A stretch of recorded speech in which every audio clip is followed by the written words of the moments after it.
lanjutkan satu kali lagi pembahasan hari ini. Minggu depan kita ujian. Ujiannya juga bentuknya kayak yang waktu lalu, sifatnya menganalisa kasus, lalu kemudian Bapak Ibu memberikan penamaan pada kasus tersebut. Gampang ya, yang waktu lalu kan gampang banget ujiannya.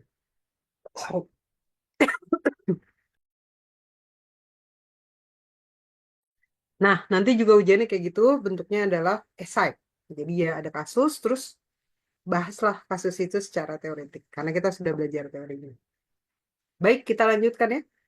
Nah, eh, eh, hari ini saya nggak bakal bahas tentang teori apa gitu ya. Kalau kemarin kan kita belajar dari teori behavioristik, kita belajar psikodinamika, kita belajar teori humanistik, lalu kemudian kita belajar juga dengan tentang teori eh, kognitivistik. Mohon maaf. Nah, hari ini kita ngebahas tentang hal yang penting yang perlu saya sampaikan sehubungan dengan psikologi kepribadian supaya kita semua eh, mendapatkan input pengetahuan yang baru tentang tentang hal-hal yang berkaitan dengan kepribadian manusia gitu ya. Tapi ini yang terjadi sebenarnya ini sebenarnya minggu ini pertemuan pembahasan kasuistik gitu ya. Tapi saya sebenarnya daripada membahas sebuah kasus karena nanti kasus kan akan menjadi ujian kita ya, teman-teman. Saya lebih pengen teman-teman memahami ada beberapa fenomena-fenomena yang terjadi di dalam kehidupan manusia dan saya pengen teman-teman memahami landasan dari fenomena tersebut gitu ya, supaya minimal kita bisa menjelaskan jika sesuatu terjadi gitu ya. Kenapa orang berkepribadian demikian gitu ya. Nah, hari ini saya mau bahas tentang ini nih, ketertarikan antar personal yang disebut sebagai eh, apa namanya? Dalam hubungan lingkup sosialnya disebut nanti kita ngomongin soal pertemanan, percintaan gitu ya yang mau tidak mau itu selalu muncul ke pikiran kita. Kenapa ya dia orangnya begitu gitu ya? Kenapa di kepribadiannya begitu gitu? Nah itu yang akan selalu muncul di dalam pikiran kita tuh. Dan ini berkaitan dengan bagaimana kita memberi nama atau menilai gitu ya tentang hubungan dalam hubungan manusia dengan sesamanya dan bagaimana manusia berinteraksi dengan sesamanya dalam hal percintaan dan kekerasan. Ya, ini yang kita mau bahas ya teman-teman. Jadi ini yang kita dalami hari ini. Karena nanti kalau kita ngomong, kok ada ya orang yang begini gitu ya? Kok ada ya orang yang hubungannya dengan pasangannya begitu? Kok ada ya orang yang menyelesaikan konfliknya begini gitu ya? Kok ada ya orang yang mengalami kekerasan tapi nggak bisa lepas dari situ gitu ya? eh ini nanti berkaitan dengan bagaimana itu terjadi dan membentuk orang sampai dia terjebak di dalam kondisi-kondisi itu gitu ya. Ini yang kita mau bahas hari ini. Nah, kalau soal hubungan teman-teman, ya, kita ngomongin dulu soal hubungan ya. Jadi kalau teman-teman lihat piramida, ini bukan piramida Maslow. Di dalam pertemuan kita sebelumnya kita ngebahas ini ya teman-teman. Ini bukan piramida Maslow, tapi ini adalah piramida hubungan manusia dengan sesamanya. Jadi kalau teman-teman lihat di sini, area paling besar itu adalah tentang manusia di seluruh bumi. Jadi Bapak Ibu punya hubungan dengan sesama, eh, yaitu adalah kita punya hubungan dengan manusia di seluruh bumi. Ini ya, hubungannya ini di bawah sini nih. Maksudnya gimana sih Bu? Iya, kita kan nggak hidup di planet ini sendirian. Kita hidup dengan orang yang ada di seluruh bumi ini, gitu. Jadi di Indonesia ini Anda bertemu dengan orang-orang di sekitar kita, tapi kalau anak luar negeri juga Anda bertemu dengan orang-orang dari berbagai negara, gitu ya. Nah, lebih kecil dari itu namanya orang yang ada di hidup Anda. Orang yang ada di hidup Anda tuh jangan jangan bilang, oh dia suamiku, dia istriku gitu ya. Enggak. Ini juga berbicara tentang security yang ada di kantor kita yang mungkin kita nggak tahu siapa namanya, tapi orang itu ada di hidup kita gitu. Nah, termasuk saya gitu. Saya juga ada di hidup saudara gitu ya. Terus karyawan STT Beto itu juga ada di hidup saudara gitu. Meskipun kita nggak kenal gitu ya. Jadi orang yang ada di hidup kita, termasuk satpam komplek, security apartemen kita, itu orang yang ada di hidup kita, meskipun kita tidak mengenal mereka. Masuk lebih dalam namanya teman, gitu ya. Teman itu lebih dalam karena kita kenal, ya. Teman dia kenal kita, kita kenal dia, gitu ya. Nah sekarang mungkin saya bukan orang di hidup Bapak Ibu ya, tapi kita udah jadi teman kali ya. Ada beberapa yang setelah ini mungkin bisa sama-sama saling mengingat satu dengan yang lain, gitu ya. Nah mungkin kita jadi teman, gitu ya. Jadi lebih jauh dari itu namanya teman. kenal. Nah, lebih dalam lagi namanya sahabat gitu ya, atau pasangan hidup gitu ya. Bisa clear ya teman-teman ya. Nah, kedekatan antara teman dengan sahabat atau antara orang yang ada di hidup Anda menjadi teman Anda itu tergantung pada tiga hal. Pertama, Anda punya hubungan atau nggak punya hubungan dengan dia. Kalau Anda punya hubungan, berarti Anda orang itu mungkin ada dalam hidup Anda. Tapi kalau Anda nggak punya hubungan, ya mungkin dia cuma orang di seluruh manusia di seluruh bumi aja. Kita nggak punya hubungan. Kalau Bapak Ibu keluar negeri gitu ya, ya kita nggak kenal orang ini ya, tapi orang ini ada gitu. Tapi apakah dia ada di hidup kita? Ya enggak. Dia cuma orang yang ada di seluruh bumi. Gitu. Tapi kalau dia punya hubungan dengan kita, dia menjadi orang yang ada di hidup kita. Nah, terus kemudian tergantung juga dari intensitas. Seberapa sering kita berkomunikasi, bertemu dengan dia gitu ya. Teman-teman saya tuh pada dasarnya saya suka bawa anjing saya jalan-jalan ke mall gitu ya. Nah, saya waktu itu sering banget ya, waktu beberapa bulan lalu, saya sering banget bawa dia ke mall MKG, Mall Kelapa Gading, karena di sana boleh bawa anjing gitu ya. Nah, setiap kali saya ke MKG, saya selalu minum jus yang laku banget di situ. Saya nggak sebut namanya, nggak spill namanya. Tapi harga jusnya cuma 18 ribuan, 25 ribu. Jadi saya suka banget minum jus di situ.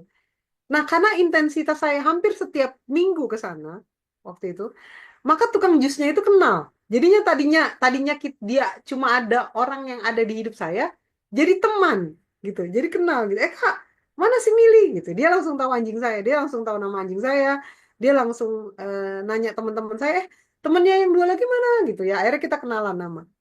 Selanjutnya setelah itu dia nggak manggil kakak lagi, tapi manggilnya Kak Rode. Sini Kak, mau pesen apa gitu. Jadi udah manggil nama nih, itu udah naik tuh ke teman. Jadi karena intens kita jadi teman.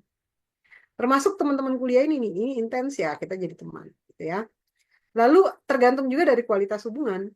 Kualitas hubungannya kalau intens tapi cuma datang kerja pulang, kayak waktu itu Kak Karisa bilang, di tempat saya tuh banyak orang toksik di kantornya waktu yang dulu ya kayak bukan yang sekarang ya. Nah mungkin itu adalah orang-orang yang datang kerja pulang, udah intensitasnya sering nggak sering ketemu, tapi nggak berkualitas Kak hubungannya. Karena datang pulang, datang kerja pulang ya udah. Intens nggak ketemu intens tiap hari 8 jam, mungkin lebih banyak dia daripada keluarga gitu kan. Lebih banyak sama teman-teman kita. Tapi apakah kita dekat? Enggak, karena hubungannya nggak berkualitas. Nah, di dalam itu ada yang namanya kualitas hubungan. Kualitas hubungan itu ketika terjadi yang namanya ketertarikan interpersonal, sorry. Ketertarikan interpersonal. Artinya ketertarikan satu dengan yang lain.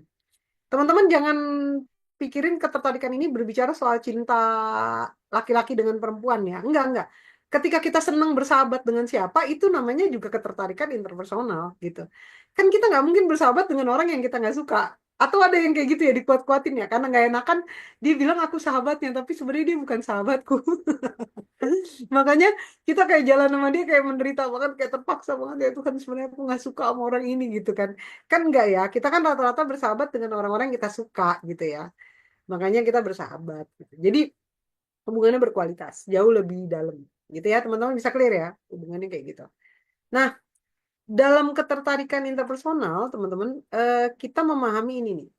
Ada yang ketertarikan interpersonal itu mengacu pada sikap positif dan negatif yang kita bentuk terhadap orang lain. Jadi kita tuh bisa suka sama orang itu atau tidak, itu tergantung dari sikap positif dan negatif. Pernah nggak teman-teman ketemu sama sahabat yang dulu kita sebel banget sebenarnya sama dia? Kayak pas pertama ketemu kita ngerasa kayak orang ini jutek banget ya gitu, kayak orang ini galak banget ya. Pas temenan, ternyata orangnya rendah hati banget, ketawa mulu, positif gitu. Pernah kan ya? Tapi juga pernah nggak ketemu sama orang yang kita kagum banget kayak, hebat banget lah orang ini gitu. Kita sering lihat dia jadi pembicara kah, penasehat kah. Tapi ketika kita temenan sama dia, ternyata toksik juga orang ini. Pernah nggak kayak gitu? Pasti pernah lah ya, gitu kan ya. Nah itu adalah penilaian positif baik dari negatif jadi positif atau dari positif jadi negatif penilaiannya tergantung dari tadi tuh intensitas, kualitas yang kita jalanin gitu ya. Kata kata coach sih ya, tapi teman-teman boleh setuju atau enggak ya. sebenarnya nggak ada orang yang berubah dalam hidup kita. Tapi yang ada adalah topengnya sudah mulai terbuka, kan katanya gitu ya, gitu. Jadi artinya ya dulu mungkin kita nggak kenal dia, tapi ketika kita kenal baru tahu, oh ternyata orangnya begitu, gitu.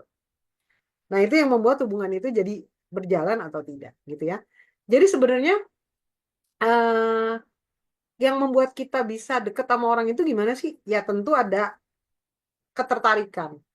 Ketertarikan itu bisa karena kita sering barengan gitu ya. Jadi akhirnya lama-lama jadi sahabatan, jadi temenan atau jadi pacaran gitu ya. Atau bisa juga ada ketertarikan kita pada fisiknya atau ketertarikan kita pada kapasitasnya, ya, capability-nya, kemampuannya gitu ya. Atau cerita orang tentang dia gitu ya. Jadi ketertarikan itu pasti muncul menjadi persepsi pertama kita. Tapi yang membuktikan apakah itu bertahan atau tidak, itu adalah ketika kita menjalani hubungan tersebut. Itu yang disebut dengan kebertahanan. Maka banyak orang yang ngomong gini loh, kamu sekarang satu ruangan sama dia. Oh, kamu pasti nggak akan sanggup ngadepin dia. Nggak ada yang sanggup ngadepin dia gitu ya. Itu kan persepsi yang dibangun masyarakat, dibangun orang tentang seseorang. Nah, yang membuat orang itu sanggup atau tidak, ya ketika dia menjalaninya. Bisa clear ya Bapak Ibu ya? Makanya kenapa waktu itu saya bilang, saya paling nggak suka dengar orang ngomongin orang. Karena kenapa? Dia ketika kita dengar orang ngejelekin orang lain, tanpa sadar ya, orang itu sedang membangun gambaran persepsi tentang seseorang di dalam kepala kita.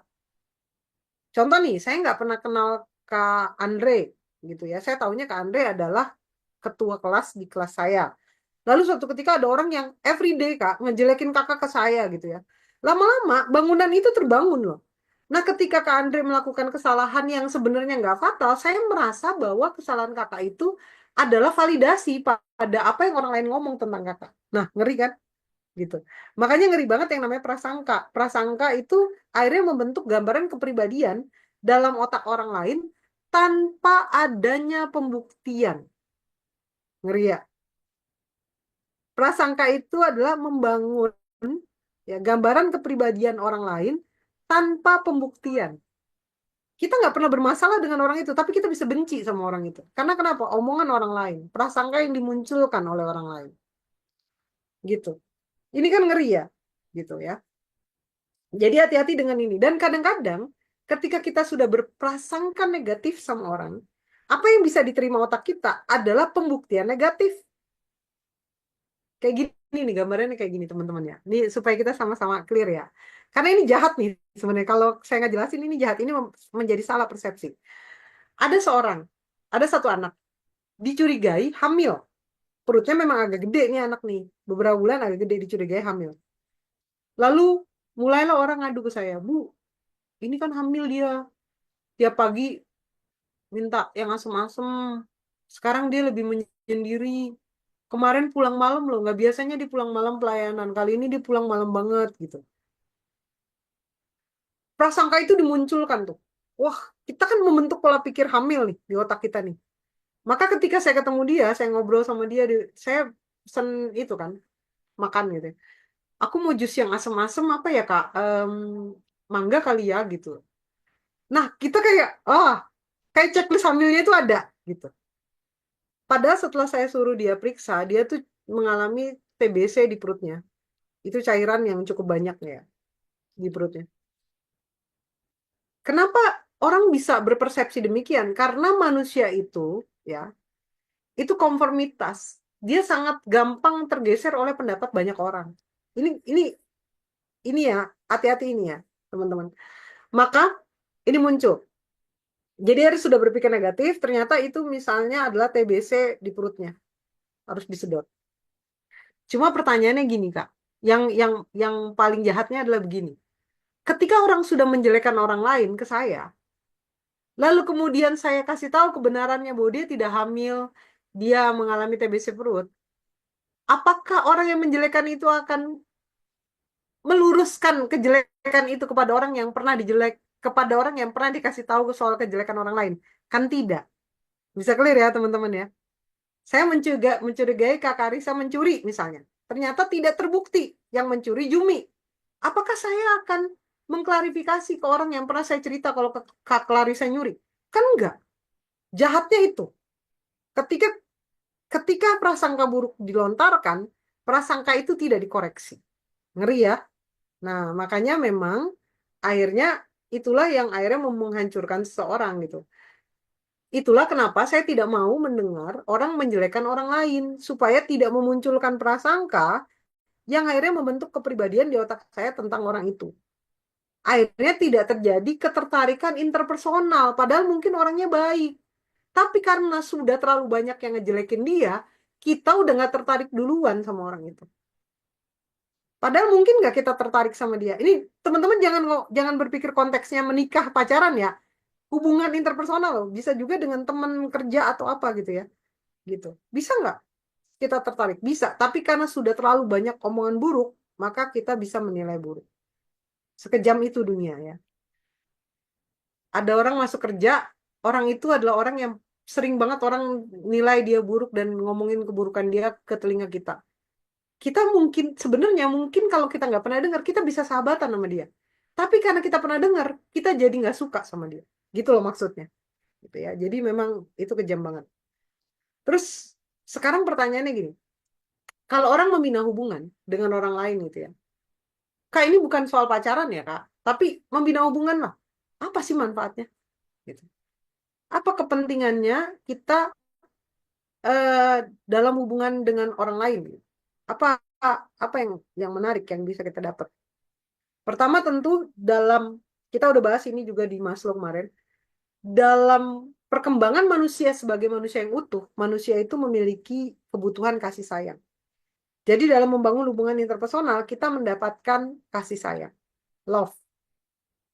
Saya nggak tahu pernah cerita nggak di kelas ini ya. Saya mendapatkan kasih sayang yang cukup banyak dari orang di sekitar saya untuk hal-hal yang kecil-kecil yang mungkin kita nggak pernah berpikir, tapi it's happen gitu. Itu terjadi dan itu dapat dari orang-orang yang mengasihi saya. Misalnya gini, saya lagi sakit, saya pulang kerja, lalu tiba-tiba ada teman kantor ngasih kue. Ini buat nanti kamu makan ya. Kamu kan jarang tuh kalau malam makan. Tapi malam ini makan ya. Nanti setelah makan minum obat gitu. Itu kasih sayang. Yang dibentuk dari apa? Hubungan yang terjalin dengan orang di sekitar. Lalu ada integrasi sosial. Manusia pasti butuh hubungan sosial satu dengan yang lain dan ini pasti dibutuhkan. Selain itu manusia pahami bahwa there is no glory without second hand. Tidak ada keberhasilan tanpa ada bantuan orang lain. Ini juga penting ya. Kita nggak bisa bilang bahwa saya bisa hidup sendiri. Nggak ada orang yang bisa hidup sendiri gitu. Lalu kemudian harga diri. Kalau kita nggak membangun, bayangin ya, kok harga diri? Iya, karena gini loh logikanya. Pernahkah di hidup kita kita bangga kalau di dunia ini kita nggak punya orang dekat dengan kita, kita nggak punya orang yang menyayangi kita, lalu kita bangga dengan itu? Kan enggak, gitu.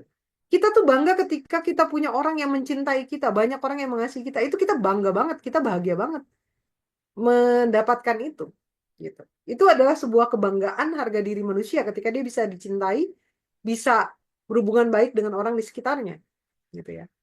Lalu kemudian rasa persatuan yang dapat dipercaya. Ingat loh, kadang ada hal-hal yang sulit manusia itu telan sendiri, gitu. Sehingga dia butuh kepercayaan untuk bercerita, untuk mempercayakan banyak hal kepada orang tertentu, gitu. Apalagi untuk orang-orang yang hidup sendiri. Itu dia harus punya orang-orang yang bisa dipercaya. Sekarang gini ya, contoh ya, Bu Wiwi misalnya. Ada or ada orang nih ya, dia hidup sendiri, tabungannya banyak. Lalu dia meninggal. Orang nyari keluarganya nggak ada lah, anggaplah. Terus dimakamkan apa adanya. Padahal sebenarnya dia layak dapat pemakaman terbaik misalnya. Karena nggak mempercayakan siapapun. Gitu. Ya, itulah kenapa makanya ini dibicarakan. Beberapa kawan saya yang single, saya punya beberapa teman-teman yang single tapi kaya-kaya banget. Itu juga banyak ya. Salah satu kawan saya itu, dia kasih tahu PIN ATM-nya, PIN masuk ke sahamnya, segala macam. Dan dia bilang gini, ini nanti kalau sampai gue nggak ada, ini harus dibagi-bagi ke orang-orang susah. Ini harus dibagi ke orang miskin, gitu. Kalau lu nggak melakukannya, kalau lu ambil buat diri lu sendiri, ya gue sih nggak akan gentayangan ya, karena gue juga nggak mau jadi setan gentayangan gitu ya. Tapi itu urusan lu sama Tuhan. Ya lu makan duit orang meninggal dengan amanahnya, eh, ya lu tau lah hukuman apa yang lu akan dapat gitu ya. Gue nggak usah ngajarin itu. Tapi kalau gue meninggal, jangan pernah uang ini nggak dibagi ke orang-orang yang susah. Jadi itu dibuat gitu ya. Itu dibicarakan. Sampai dia bikin di notarisnya dia ngomong kayak gitu, siapa yang diberi kuasa, itu dia ngomong gitu ya. Jadi memang ada orang-orang yang kadang membangun hubungan untuk sebuah kepercayaan yang cukup dalam. Terus bimbingan. Teman-teman gini ya, kita ini kan nggak selalu benar ya dalam hidup. Kadang tuh kita diingatkan oleh orang yang dekat dengan kita gitu ya. Ini yang kadang-kadang bisa saling koreksi itu kalau orang yang udah menikah. Itu bisa saling koreksi. Suami mengkoreksi istrinya, istrinya mengkoreksi suaminya. Ya kan ya, kadang-kadang istri bilang gini, Pak, jangan kayak gitu banget lah, Pak. Atau suaminya bilang ke istrinya, Mah, nggak boleh lah begitu sama orang. Tanpa kita sadar, teman-teman, orang yang menikah itu seringkali mengoreksi satu sama lain. Atau anak mengoreksi orang tuanya, demikian juga orang tua mengoreksi anak. Saya ingat sekali cerita dari Pak Selamet gitu ya. Ketika terbuka dengan anaknya, ada saling koreksi di dalamnya gitu. Nah, itu baik ketika orang menikah, berumah tangga, saling koreksi. Nah, bagaimana dengan yang single? Ingat loh, ini saya cuma mau mengingatkan saja ya. Kalau kita punya kemampuan untuk selalu mengoreksi diri kita dengan benar gitu, dengan baik, itu oke, it's okay gitu ya. Tapi kadang di level tertentu, kalau kita udah di level tertentu, misalnya kita udah ilmu kita udah tinggi banget, jabatan kita udah tinggi banget, itu takut loh orang ngoreksi kita. Maka memang penting banget kita membangun hubungan yang interpersonal dengan siapapun dengan orang yang kita percaya untuk mengoreksi kita kalau kita salah dan melakukan hal-hal yang tidak berkenan. Karena manusia kadang-kadang merasa dirinya benar, tapi belum tentu benar. Gitu. Bisa jadi kebenaran itu hanya dalam pikirannya sendiri. Gitu. Maka penting banget kita dapat hubungan interpersonal untuk saling bimbing. Dan kesempatan untuk mengasuh. Bapak Ibu, mungkin ini adalah hal yang agak sedikit ditertawakan oleh beberapa orang yang udah capek banget punya anak gitu ya. Ngapain bangun hubungan interpersonal untuk mengasuh? Tapi ini ya, Bapak Ibu, saya cuma berpikir gini loh. Kalau saya tua, misalnya, saya meninggal nih, legacy apa yang saya kasih ke generasi berikutnya? Itu yang kita pikirkan. Tanpa kita sadari, manusia itu pasti punya keinginan untuk mengasuh. Dia yang menikah mungkin akan lebih concern pada pengasuhan ke anak. Dan dia yang adalah gembala akan lebih concern pada pengasuhan jemaat. Bener ya? Ke jemaat. Orang yang independen, yang tidak menikah, itu punya tanggung jawab mengasuh generasi di bawahnya. Gitu. Maka terbentuklah hubungan interpersonal. Kayak gitu. Nah, hubungan itu ditentukan dari mana? Pertama, ada kesamaan. Biasanya kesamaan visi itu membuat kita jadi dekat. Bapak Ibu, kalau Anda nggak suka sama orang yang pelit, nggak ketulungan, pasti Anda juga nggak akan jadi sahabatnya dia. Nggak akan terjadi interpersonal. Betul ya? Manusia itu biasanya berkelompok dengan orang-orang yang satu value dengan dia. Gitu. Ya kita ngegeng yuk, tapi aku orangnya suka mabok gitu. Aduh, janganlah. Nanti pergi ke bar-bar ketemu, masa saya ketemu sama jemaat di sana? Kan nggak mungkin lah. Ya kan? Pasti kita bertemannya dengan orang-orang yang benar lah gitu. Yang dekat ya, teman dekat ya, teman sahabat ya. Kan tadi ada piramidanya ya, teman-teman. Kalau cuma orang di hidup kita, orang yang kita kenal, teman kita gitu ya, atau yang lebih tinggi namanya sahabat. Pasti kita memilih orang-orang yang satu value dengan kita. Terus tergantung juga pada kedekatan. Orang yang sering kerja bareng, ketemu bareng gitu ya. Itu pasti lebih dekat. Akrab nggak dia? Kualitas tadi bicara soal. Terus daya tarik fisik tadi juga saya udah bahas sedikit. Terus kemampuan. Biasanya juga gitu ya. Orang biasanya akan lebih cenderung berteman dengan orang yang memiliki kapasitas kemampuan yang mirip gitu. Terus karakteristik yang menyenangkan. Nah, saya punya teman yang positif banget. Kemarin saya mencoba, ini saya kan kecelakaan di 2013. Saat itu kan saya nggak mau hiking, nggak pernah mau hiking lagi. Nah, kemarin teman saya ngajakin, ayo hiking yuk gitu ya. Ini nggak tinggi, cuma 1437 ya di atas permukaan laut. Nah, jadi nggak terlalu tinggi ya, tapi medannya lumayan lah gitu. Nah, sebenarnya yang paling berat adalah tidak ada istirahat. Jadi dari satu pos ke pos lain nggak ada istirahat, jalan terus gitu. Kayak hampir nyerah juga sebenarnya. Yang paling sakit itu pas turun. Tapi teman saya itu positif gitu. Setiap kali saya lihat mukanya dia selalu ketawa. Setiap kali saya melihat mukanya dia selalu ketawa. Nah, itu yang membuat saya kuat sampai bawah gitu. Artinya, kadang-kadang kita juga berteman dengan orang-orang, senang berteman dengan orang karena kita melihat dia positif, pemikirannya positif, energinya positif, orang yang yang ditularkan adalah hal yang baik. Ya kita senang. Senang nggak berteman dengan orang yang eh, apa aja, ya dia selalu selalu happy dengan apapun gitu. Maka akan memberikan energi positif buat kita. Lalu kemudian ada reciprocal liking, ketertarikan, saling tertarik satu dengan yang lain. Jadi hubungan itu cuma bisa terjadi kalau dua-duanya suka ya. Ini lepas dari hubungan pacaran ya, hubungan apapun ya. Kalau dua-duanya nyaman, dua-duanya suka, itu bisa terjadi. Tapi kalau tidak, itu hanya sebuah pertemanan. Ya, jadi meskipun kita sahabatan, Bapak Ibu, meskipun kita sahabatan, kita juga harus tahu sahabat kita itu suka nggak sama kita. Ya, jangan sampai kita gitu ya. Atau ada keinginan kita untuk mendapatkan pemenuhan kebutuhan, sistem kebutuhan kita, gitu ya. Manusia butuh bersosial, ya dia butuh lingkungan sosialnya. Ya. Nah, jadi kualitas itu apa? Tadi kan saya bilang ada intensitas, ada kualitas, gitu ya. Ya, pertama kan ditanya ada hubungan atau enggak, gitu ya. Lalu seberapa intens, gitu. Lalu berkualitas atau tidak. Nah, kualitas itu tergantung pada gini. Pertama, ini hubungan apapun, mau di suami istri, mau di pacaran, mau di sahabatan, temanan, gitu ya.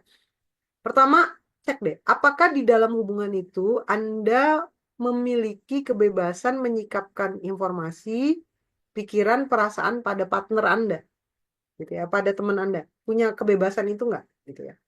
Lalu ada acceptance nggak? Ada penerimaan pada apa yang diungkapkan. Dan berikutnya, apakah perasaan Anda divalidasi? Apakah dia peduli, gitu ya? Apakah dia memahami? Nah, ini penting nih. Ini yang menentukan kualitas dari hubungan tersebut. Nah, pertanyaannya gini, Bu, kok ada kepribadian orang yang kayak gini nih? Ketika temenan, dia dominan. Jadi dia nggak peduli tuh perasaan kita ke dia. Dia yang penting adalah perasaan dia ke kita. Jadi kalau dia ketemu, kepentingannya aja. Dia ngomong untuk urusannya dia doang. Dia bicara untuk kepentingannya. Ketemu juga maunya di dekat tempatnya. Semua tentang dia, gitu. Kalau bisa dia yang dijemput. Dia nggak ada mau usaha, isi pembicaraan 80% curhat tentang masalahnya dia. Ya, kalau kita mau ngomong baru, kita mau cerita masalah kita, dia bilang, iya, iya, gue juga kemarin terjadi itu di hidup gue gini-gini. Kita nggak pernah punya kesempatan untuk bicara.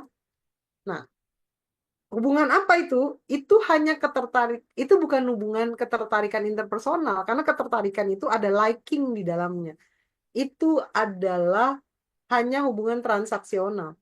Coba aja teman-teman tidak mengiyakan. Misalnya gini, ketemuannya tidak di tempat lu, tapi di area gua nih. Misalnya kita di Banten, di Tangerang, dia di Jakarta. Ketemuan di Tangerang, pasti dia nggak mau. Terus kalau kita mendominasi pembicaraan, pasti dia nggak bahagia dengan itu. Nah, ketika ada yang superior dan ada inferior, itu bukan interpersonal liking, gitu. Itu ada pemanfaatan di dalamnya. Dan itu bukan hubungan yang sehat, bukan hubungan yang berkualitas. Jadi silakan nanti Bapak Ibu bisa lihat ya, yang mana yang jadi teman, yang mana yang jadi sahabat, gitu ya. Harusnya ada di sana. Nah, bagaimana dengan cinta? Tadi saya udah ngomongin yang universal gitu ya. Cinta itu ada dua. Pertama, ada cinta persahabatan, compassionate love. Itu cinta persahabatan. Kita punya ini, termasuk saya ke Bapak Ibu mahasiswa di sini, itu adalah cinta persahabatan.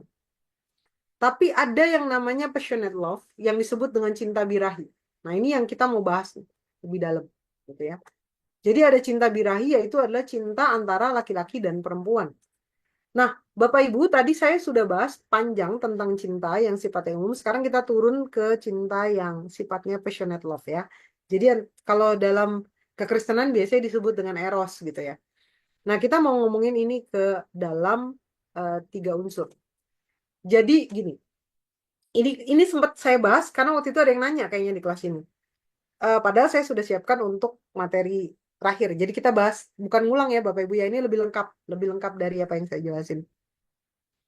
Jadi ada prinsip triangle of love dari Robert Sternberg yang menyatakan gini, cinta itu baru disebut lengkap. Ya. Kalau cinta itu terdiri dari tiga. Pertama adanya intimacy, lalu yang kedua adanya komitmen, lalu yang ketiga adanya passion. Apa itu? Intimacy itu adalah kedekatan secara emosional antara kita dengan pasangan. Lalu komitmen itu tahu ya, tetap berada di hidup dia apapun yang terjadi gitu ya. Passion itu adalah gairah seksual. Lah, kenapa ada gairah seksual? Ya karena kita lagi ngebahas cinta ini nih, cinta passionate. Kan kalau yang tadi yang umum-umum kita udah bahas ya, yang compassionate ya. Jadi cinta dengan sahabat kan udah ya. Nah, sekarang kita bahas yang ini nih. Ini cinta khusus pasangan gitu ya. Ini yang problem nih, kadang-kadang nggak terjadi nih Bapak Ibu nih. Ya. Jadi saya gambarkan dengan ini.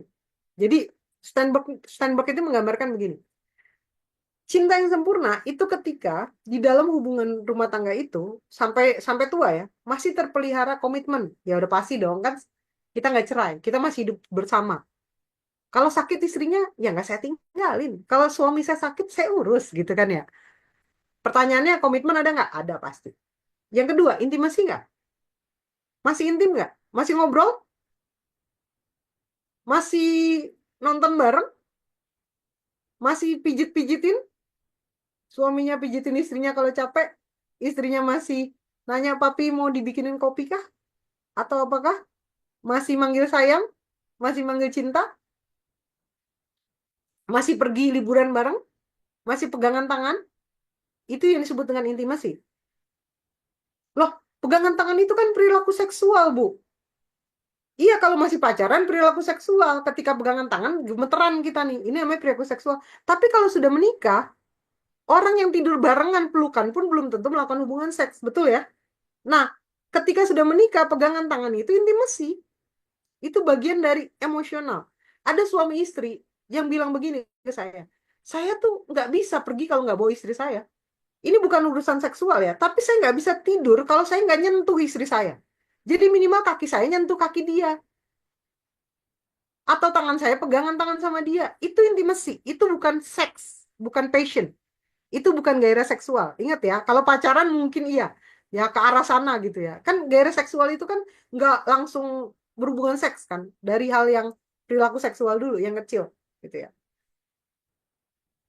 Oke, intimasi masih punya gairah seksual ke pasangan. Ini yang kadang-kadang rusak nih, gitu. Saya pernah waktu saya berobat untuk miom saya ke dokter kandungan. Si dokter itu ngomong, abis ini pasiennya umur 67 tahun sama 70 tahun. Mereka pasangan suami istri. Dan dokternya bilang, kamu jangan ketawa-ketawa ya kalau orang pasangan suami istri itu apa namanya konsultasi seksual. Karena menurut dia ya, dia ngomong ada satu hal yang bagus gitu ya. Seks itu harus dirayakan dalam kekudusan. Jadi seks itu adalah tujuannya prokreasi dan rekreasi. Seks itu tujuannya untuk menghasilkan keturunan, tapi juga dinikmati dan dirayakan.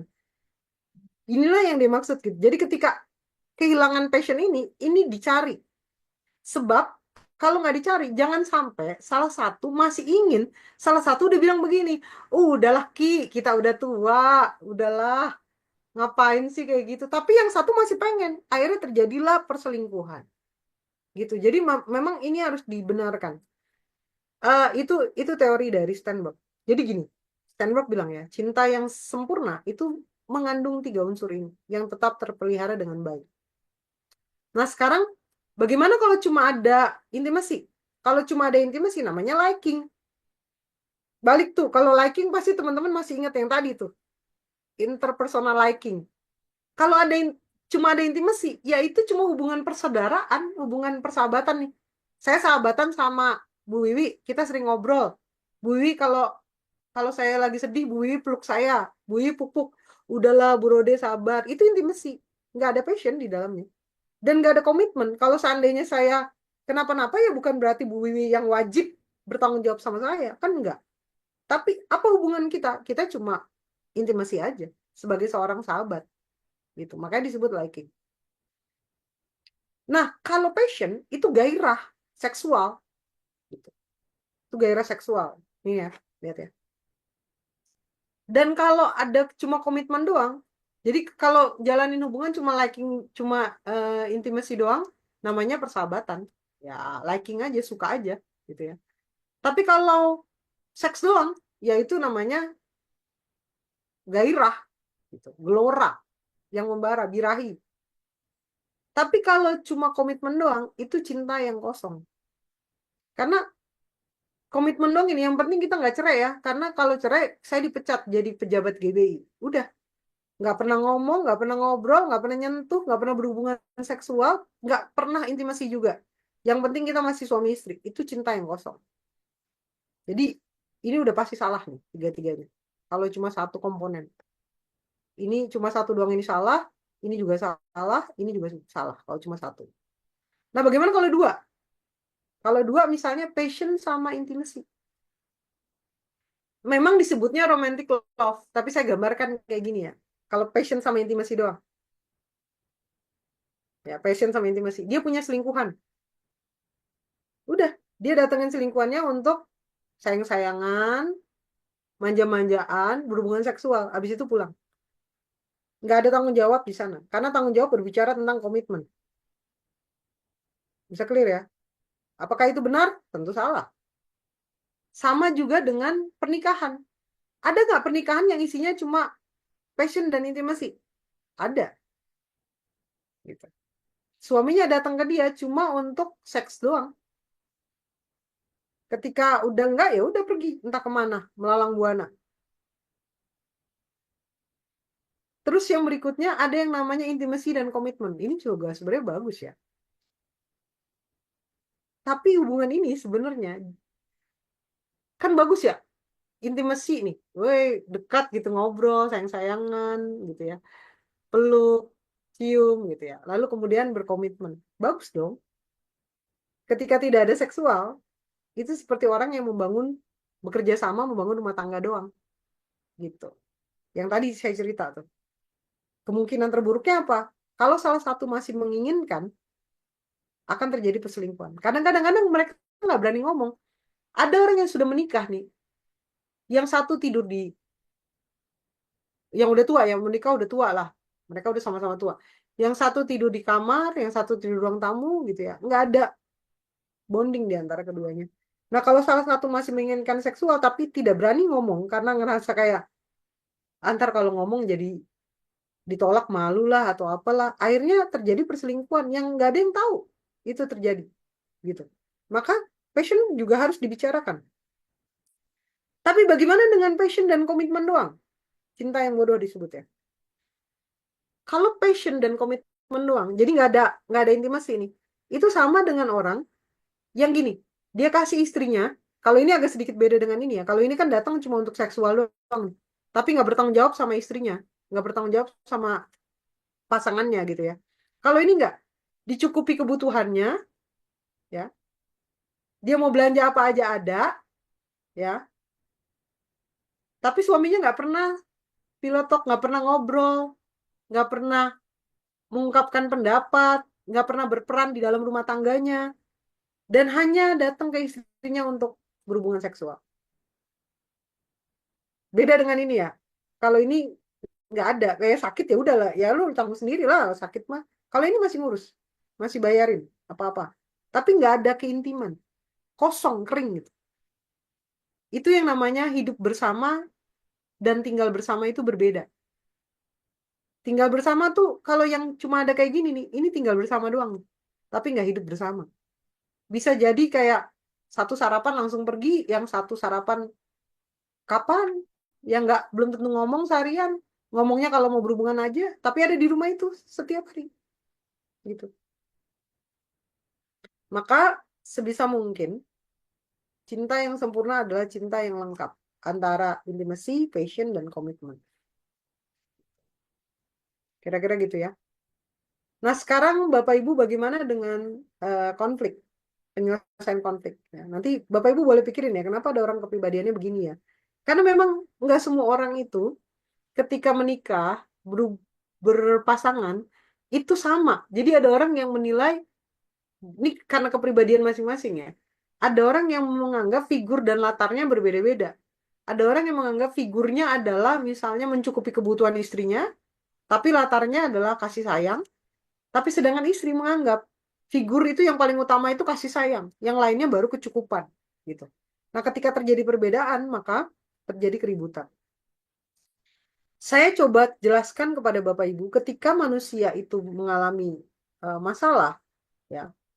Nanti kan Bapak Ibu tahu ya, kenapa sih kok pasangan saya kepribadiannya kalau ada masalah dia ngindar ya, orangnya nggak pernah mau bicara gitu ya. Nah, ini kita bahas di sini.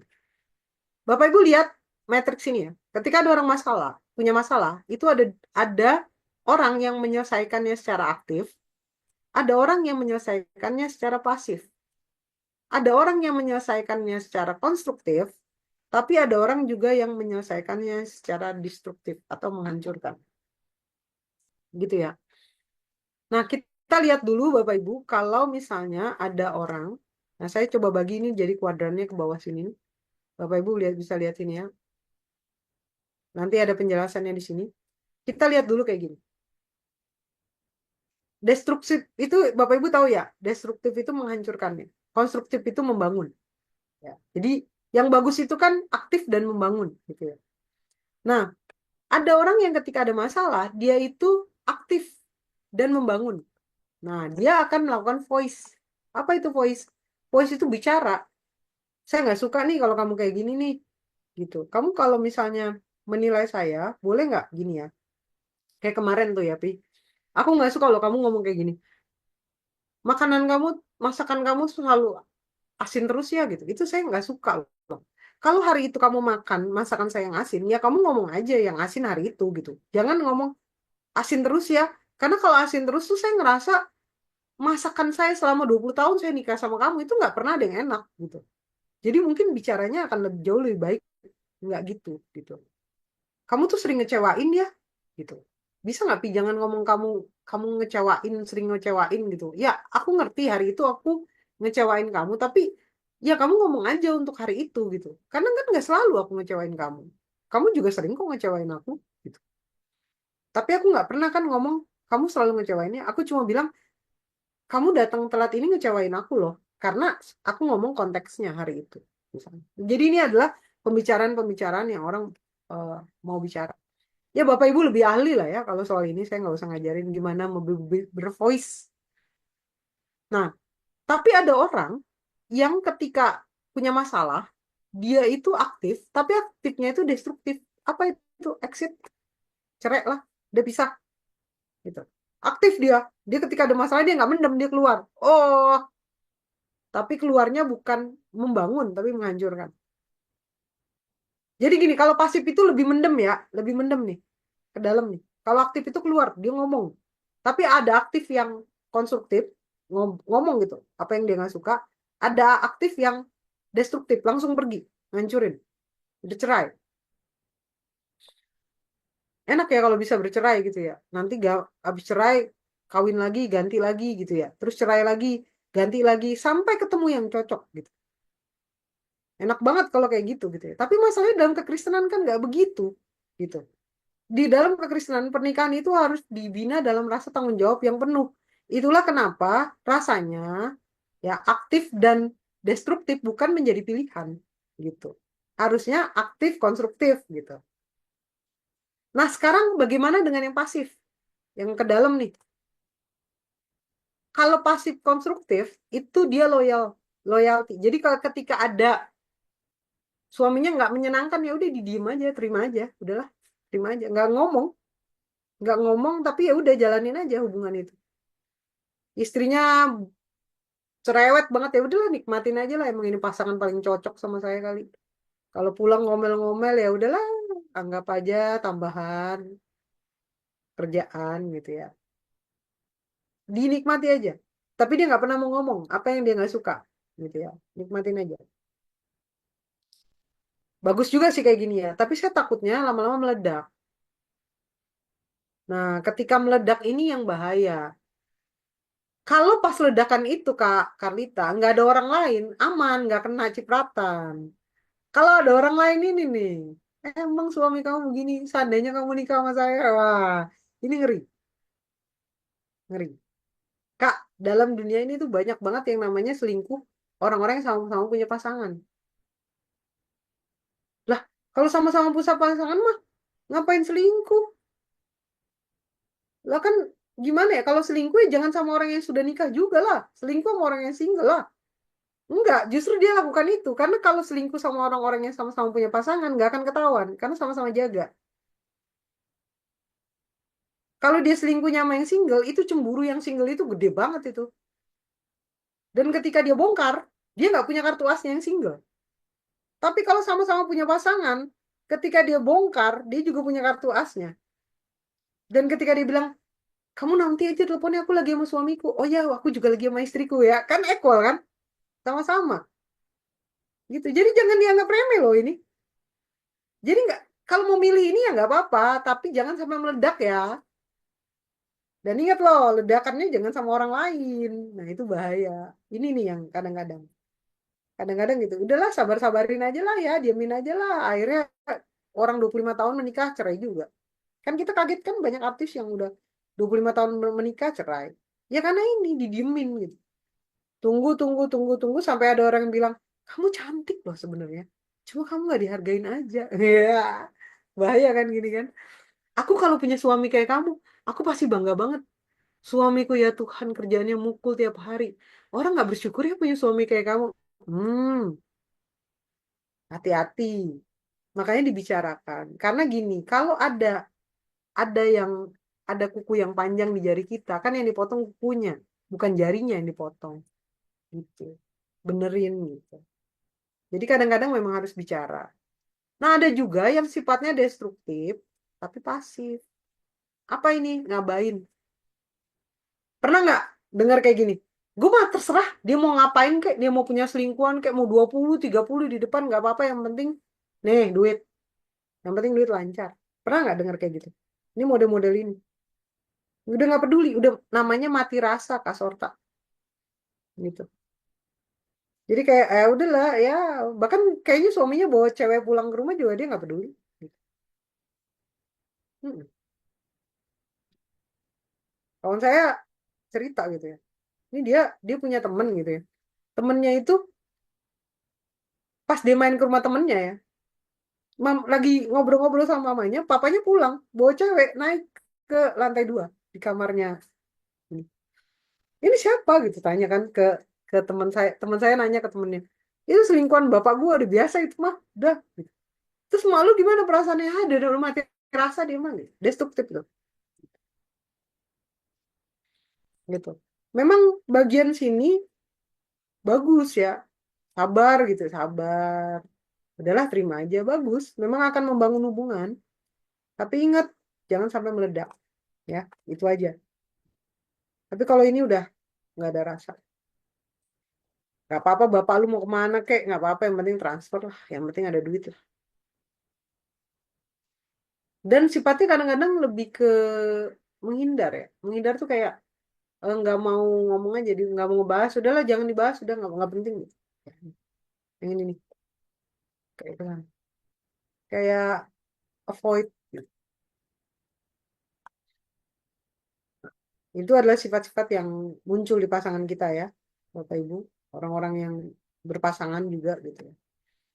Terus kita lanjut ke materi yang terakhir gitu ya, sebelum nanti kita kembangkan dalam diskusi, yaitu adalah kekerasan. Hmm, ini saya sudah sempat sounding nggak ya soal lingkaran kekerasan ya Bapak Ibu ya. Saya jelasin dulu soal 5 jenis kekerasan. Dalam hubungan, entah pacaran, entah pernikahan gitu ya, ada 5 jenis kekerasan. Kekerasan yang pertama namanya kekerasan fisik. Yang kedua, fisik tahu ya, pukul, cakar, dorong, jedotin kepalanya ke tembok gitu ya, itu fisik tuh. Tampar, tarik rambutnya, tendang gitu ya, itu fisik. Tonjok, itu fisik. Kalau kekerasan emosional itu mengejek, mempermalukan gitu ya. Orang kayak kamu bisa berhasil. Gitu. Kamu bilang dia suka sama kamu ngaca lah, jelek banget kayak gitu gitu. Itu diomongin tuh ke pasangannya. Itu. Makanan apa ini nggak enak banget. Kamu bisa nggak sih jadi suami nyari duit yang cukup gitu? Aku capek jadi orang miskin gitu. Itu kata-kata itu menyakitkan, terluka orang. Terus ada yang namanya kekerasan ekonomi, meminta dicukupi gitu ya. Kamu mau menikah sama saya boleh, tapi saya maunya daily apa bulanannya minimal 20 juta, 10 juta gitu ya. Sayang, kita ketemu dong, kita udah lama nih pacaran nggak pernah ketemu. Iya, tapi beliin aku ini dulu dong tas gitu. Banyak tuh, makanya banyak laki-laki tuh terjebak dalam judi online, pinjaman online karena ingin memenuhi kebutuhan pasangannya. Cintanya transaksional. Lalu kemudian ada yang namanya kekerasan seksual. Di pasangan, di pacaran gitu ya, pemaksaan memeluk, mencium, dan sebagainya. Dalam hubungan pernikahan bahkan, ya, kita tidak boleh melakukan kekerasan seksual. Loh, kalau menikah mau bebas, mau ngapain aja. Enggak, sekarang udah ada aturannya, undang-undangnya. Ketika salah satu merasa keberatan, itu bisa melakukan tuntutan untuk itu. Gitu ya. Jadi bukan karena dia sudah menikah dengan kita, dia berhak melakukan kekerasan seksual. Bahkan pemaksaan berhubungan seksual saja itu melanggar undang-undang. Gitu. Jadi memang meskipun sudah menikah itu orang orang harus punya haknya. Karena mohon maaf ya, dalam banyak kelainan-kelainan seksual gitu ya, atau laki-laki yang sering nonton video porno gitu ya, dia sering ingin memperlakukan istrinya pad sesuai dengan film yang ditonton gitu. Dan istrinya nggak mau misalnya, itu kekerasan gitu. Itu nggak boleh itu. Gitu. Lalu kemudian ada kekerasan pembatasan aktivitas, posesif, curigaan. Bapak Ibu jangan berpikir ini terjadi di pacaran ya. Di pernikahan juga ada orang yang sudah menikah, itu dia harus membuang teman-temannya. Misalnya gini, si A menikah dengan si B. Dia cuma percaya si B kalau perginya sama si C. Selain sama C, itu dianggap semua musuh. Jadi yang si B, yang temannya banyak, itu setelah menikah, temannya cuma si C doang.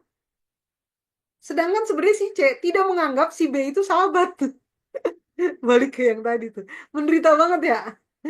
Gitu. Ada tuh, nggak boleh ke sana ke sini gitu ya. Mau pergi jalan-jalan nggak boleh. Seolah-olah kakalitas setelah kita menikah kehidupan kita mati. Kita nggak punya kehidupan pribadi lagi udah. Gitu. Semua nggak diizinkan. Gitu. Boro-boro kayak Ibu Heni bisa berkembang, memimpin di mana, memimpin di situ, memimpin di sini gitu ya. Nggak boleh gitu. Tidak boleh pergi, tidak boleh kemana-mana, tidak boleh rapat ini itu, tidak boleh ngobrol dengan siapapun ya itu banyak banget. Saya cukupi kebutuhan kamu, kamu jadi orang kaya, tapi kemana-mana izin sama suaminya. Pergi nongkrong sama teman-temannya, teman lamanya tidak bisa gitu ya. Ya udah kehidupannya mati di situ. Itu juga kekerasan. Nah, dari kekerasan ini ada yang namanya siklus kekerasan. Nanti kita ngomongin soal kepribadian di sini ya. Gini ya. Kenapa sih kita kadang-kadang berpikir gini? Kok orang ini pinter loh? Orang ini pinter, percaya diri, independent woman, bukan orang yang suka minta-minta gitu ya. Maksudnya dia sanggup mencukupi. Kenapa dia terjebak di sini gitu loh? Ini kita mau bicara ini nih, Bapak Ibu. Karena kalau enggak nanti kita jadi bingung juga menyampaikan. Jadi siklus kekerasan ini terjadi pada orang-orang yang terjebak di dalam kekeliruan dalam hubungan. Apa itu siklusnya? Pertama, terjadi kekerasan. Setelah terjadi kekerasan, entah itu terjadi konflik. Terjadi konflik, akhirnya terjadi kekerasan. Apapun bentuk kekerasannya, ya, mau fisik, mau verbal, mau apapun gitu ya. Lalu setelah terjadi kekerasan, si pelaku minta maaf. Setelah si pelaku minta maaf, terjadi fase bulan madu atau periode tenang, di mana mereka akhirnya saling berbaikan. Nah, kalau kita lihat di sini ya, ini proses yang lain gitu ya. Jadi kayak siklus ini selalu terjadi begitu. Ketegangan, lalu kemudian terjadi kekerasan, kekerasan terjadi penganiayaan, dalam kekerasan itu lalu ada fase bulan madu di mana korban minta maaf, minta ampun, sujud-sujud lah, berjanji lah, segala macam. Pelaku, sorry, berjanji kepada demikian kepada korban, lalu melakukan love bombing, lalu korban tertangkap lagi. Mari kita bicara tentang ini ya. Jadi gini Bapak Ibu, orang yang bisa terjebak dalam siklus kekerasan, pertama orang yang kepribadiannya tidak bisa menetapkan boundaries atau batasan. Ya, ingat loh, mohon maaf ya, ini mohon maaf banget, tapi kan ini di kelas psikologi ya, mohon maaf banget ya. Kalau sampai kita pacaran, lalu pacar kita ngatain kita anjing, mohon maaf ya saya sebut kata ini. Apakah Bapak Ibu akan teruskan hubungan itu? Pertanyaannya. Oh, kalau Jumi menggeleng, tidak. Berarti Jumi punya boundaries. Boundariesnya apa? Ketika sudah di titik itu, mau dia minta maaf seperti apapun, saya tidak akan lanjutkan hubungannya. Betul ya? Itu namanya boundaries, itu namanya batasan. Gitu ya. Sampai di mana orang boleh melakukan kekerasan ke kita, itu adalah batasannya. Misalnya kalau pacarnya cuma bentak kayak gini, cepet, cepetan lama banget sih kamu gitu ya. Itu masih bisa diterima nggak? Misalnya, kalau masih bisa berarti masih di dalam batasan. Tapi kalau sudah ngatain kotor kayak gitu, kita nggak terima. Itu namanya batasan, boundaries. Ya, bagus ya. Manusia punya boundaries bagus gitu ya. Pertanyaannya gini, kenapa batasan manusia itu berbeda-beda? Ada yang tebal, ada yang tipis. Kayak Jumi itu termasuk batasannya nggak tebal tuh, karena ketika dikatain kayak gitu dia udah nggak mau, udah. Tapi ada orang yang mau Jumi. Ketika orang dikatain gitu dia minta maaf, dia maafin, nggak apa-apa. Kenapa? Kira-kira? Karena dia bisa jadi tumbuh di keluarga yang penuh dengan kekerasan. Sehingga dia menganggap kekerasan itu adalah hal yang biasa, bukan sesuatu hal yang luar biasa, sehingga batasan pada kekerasan itu tidak nyata, kuat gitu. Toh mamaku dipukul malah kalau aku cuma dikatain ini aja sih ya nggak apa-apa lah. Gitu. Kan dia nggak mukul. Pasanganku nggak mukul loh. Papaku mukul itu masih mendingan loh dia. Gitu.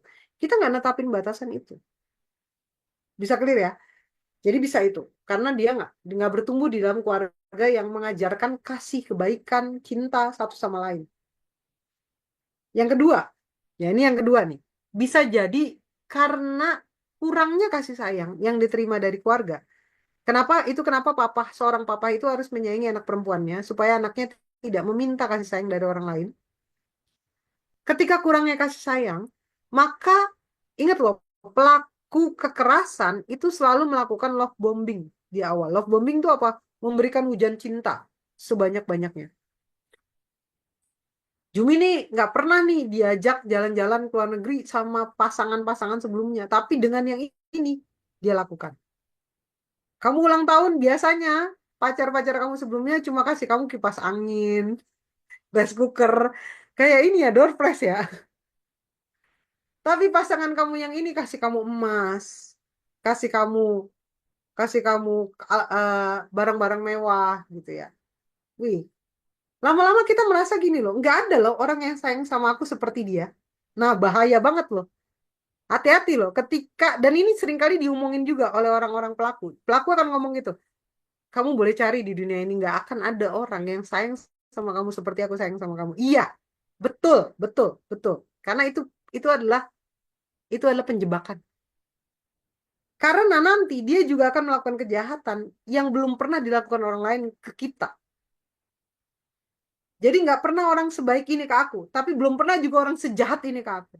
Nanti akan kayak gitu. Bisa clear ya? Nah, oke. Ceritanya si A nih, saya nggak mau Jumi lah. Nah, karena saya mengasihi dia, gitu ya. Ceritanya oh ada namanya Putri lah, Putri. Nggak ada yang namanya Putri kan di sini kan? Si Putri ini dikasih barang-barang mewah, apa segala macam. Dia nggak pernah dapetin ini dari orang yang dicintai sebelumnya, nggak pernah. Bahkan pasangannya rela pulang lebih awal dari Amerika cuma untuk ketemu dia, merayakan ulang tahun bareng di hotel mewah gitu. Wah, nggak pernah dia diperlakukan seperti itu.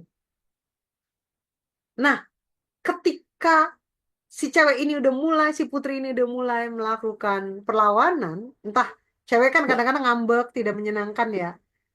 Muncullah rasa di dalam diri cowok ini bahwa, oh ini bisa ngelawan. Wah, terjadilah ketegangan. Dan dasarnya kasar, terjadilah kekerasan. Nah, ketika terjadi kekerasan, muncullah boundaries si Putri ini. Wah, saya nggak bisa nih dikatain kayak gini nih. Saya mau putus, gitu ya. Ketika mau putus, si cowok ini akan minta maaf. Maafin aku Putri, aku nggak sengaja. Aku melakukan ini karena aku cinta sama kamu. Kamu tahu kenapa aku ngatain ini? Itu karena aku ngerasa kamu tuh diri aku. Kalau kita tuh udah jadi satu, kamu bisa ngerti gitu perasaan aku. Aku tuh nggak pernah ngomong ini ke orang lain. Aku tuh cuma ngomong ini ke kamu doang. Karena aku ngerasa kamu bisa terima aku. Di hadapan kamu tuh aku bebas jadi siapapun. Ngomong apapun, kamu tuh orang yang paling bisa terima aku. Aku janji aku nggak akan ngomong kayak gitu lagi ke kamu. Sujudlah dia, cium kakinya si Putri. Di baik baikanlah mereka. Masuk ke fase bulan madu.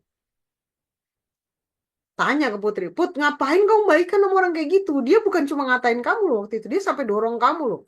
Bahkan dia mau tampar kamu. Kalau bukan karena teman kamu yang cegah, kamu udah ditampar loh di situ. Kamu mau nikah sama orang itu? Enggak, aslinya mah dia baik. Jadi ingat ya, yang dirusak oleh siklus kekerasan ini adalah apa? Pikiran sehat manusia. Akhirnya terjadi gaslighting gitu. Jadi ketika orang berbuat salah, itu karena salah saya. Dia mah baik, ya mungkin aku memang bikin dia emosi, makanya dia jadi seperti itu. Aslinya mah dia nggak kayak gitu, aslinya mah dia baik banget, dia sabar banget aslinya. Nah, yang ketika nggak mau maafin nih, ketika si Putri hampir nggak mau maafin karena menetapkan batasan seperti Jumi tadi gitu ya. Yang muncul di otaknya Putri apa? Kenangan-kenangan manis. Di mana dia dikasih emas, dikasih kejutan ulang tahun, dikasih hal-hal yang indah. Yang sebenarnya sekarang itu udah nggak ada. Tapi kenangan itu sudah merusak pola pikir manusia. Sehingga mereka akhirnya terjebak dalam lingkaran setan itu. Basicnya apa? Sebenarnya orang yang bisa terjebak di sini. Orang-orang yang butuh kasih sayang. Orang-orang yang nggak terpenuhi dari keluarganya. Orang-orang yang terbiasa melihat kekerasan di dalam keluarganya. Orang-orang yang sendiri. Orang-orang yang kesepian. Orang-orang yang ngerasa dirinya udah tua, tapi nggak punya pasangan, ya udahlah daripada nggak ada, belum tentu dapat lagi kayak dia, ya udah dipaksakan. Maka terjadilah kekerasan itu terus-menerus. Bapak Ibu, kalau kita melihat ini, mohon dapat ditangani. Karena pada dasarnya Bapak Ibu, hal terberat dari siklus kekerasan adalah cuci otak orang di mana dia merasa kekerasan itu wajar dilakukan karena kekerasan itu adalah kesalahan yang dilakukan. Membuat orang melakukan kekerasan. Kalau saya, kalau pacar saya selingkuh, itu karena saya nggak menyenangkan. Dia kan suka alam tuh, suka naik gunung. Nah, saya suka encok.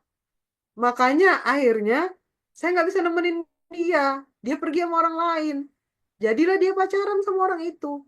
Itu bukan salah dia, ini salah saya. Gitu. Semua salah saya. Lingkaran kekerasan ini membuat orang menjadi terluka. Kalau ini orang yang sudah menikah, memang kita susah lah memisahkan. Tapi kalau belum, caranya adalah pisahkan.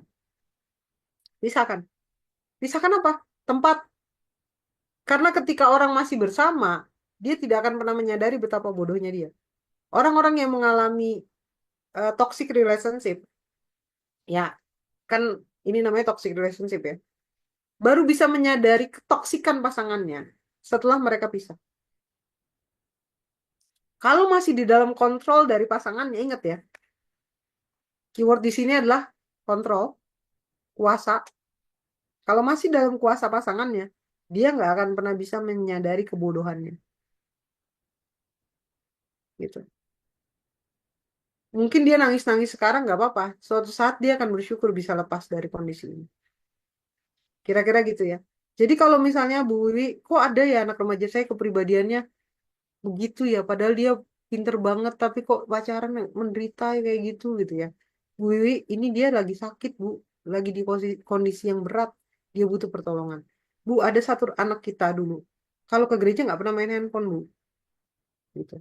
Tapi gara-gara dia pacaran, Bu. Pacarnya itu selalu curiga. Bahkan ke gereja aja dicurigain, Bu. Dia lagi selingkuh. Jadi akhirnya kalau dia gereja, Pak Slamet, dia tuh buka handphone ngasih tahu ke pasangannya, aku udah nyampe gereja nih, harus foto dulu gerejanya. Gitu. Jadi dia mulai buka handphone. Dan dia kehilangan identitas. Bahkan dia bilang ini, saya ini siapa ya? Teman-teman kalau menonton kesaksiannya Zoya gitu ya, dia adalah seorang psikolog di Indonesia gitu ya, seksolog sebenarnya. Teman-teman akan tahu bahwa itu kejem banget. Si Zoya itu sudah diakui secara internasional ya, kehebatannya sebagai perempuan seksual pertama gitu ya di Indonesia. Tapi di satu sisi pasangannya sangat menghina dia dan menganggap dia bodoh. Jadi ini sangat ngeri banget. Jadi harus keluar. Ada satu pertanyaan di chat. Bagaimana menghadapi jalan keluar dari pasangan NPD? Nah ini bagus banget. Narcissistic Personality Disorder. Narsistik itu bukan orang yang suka foto-foto ya. Ya itu mah hobi lah, eksistensi manusia ya. Narsistik itu adalah menganggap, ini kan berasal dari narsisius ya. Dia ceritanya nih, sejarahnya kayak gini. Dia waktu itu melihat bayangan dirinya sendiri di air gitu ya, di danau, dan dia jatuh cinta pada bayangan itu. Jadi dia ngelihat betapa kerennya orang itu gitu. Jadi kisahnya kayak gitu. Jadi jatuh cinta pada dirinya sendiri.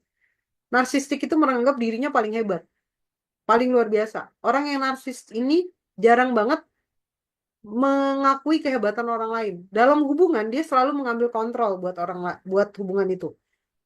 Apalagi dalam berpasangan. Ini pertanyaan menarik. Bagaimana menghadapinya? Pertama, kalau dia adalah orang yang kita bisa pisah. Jadi ada dua nih, ada yang namanya boundaries fisik, ada yang namanya boundaries mental. Kalau kita bisa pisah dari orang ini, berarti orang ini anggaplah teman kantor atau apapun ya, pisahlah. Jangan sampai dia menyerap energi baik kita.